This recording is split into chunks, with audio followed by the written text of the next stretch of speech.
چرا از اشک چشمام دلش برام نمیاد؟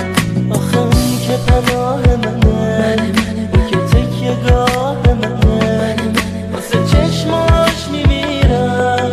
آخه این گناه مگه؟ یه روز دستم توی دستش بود، یه روز عشقم دوتا چشماش بود. حالا این منم که درگیره، یه دیوونه به زنجیره. چرا اون منو نمیخواد؟ چرا پیشم نمیاد؟ چرا از اشک چشمام دلش برام نمیاد؟ من به تو حق میدم آره، ولی چیزی نگو.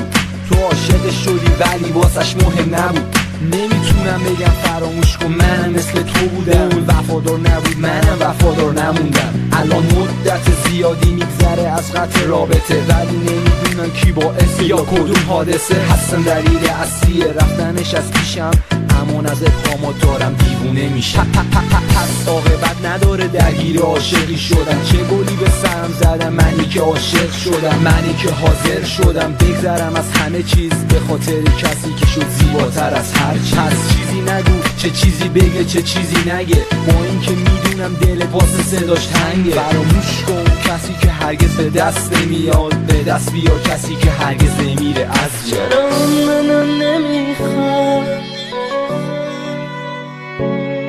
چرا از اشک چشمام؟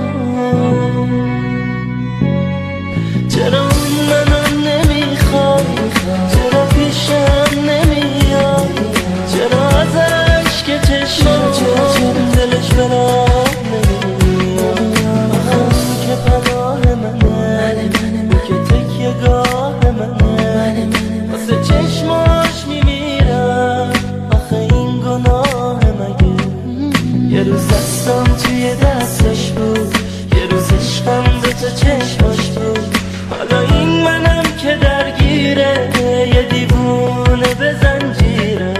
چرا اون منو نمیخواد؟ چرا پیشم نمیاد؟ چرا از اشک چشمام دلش برام نمیاد؟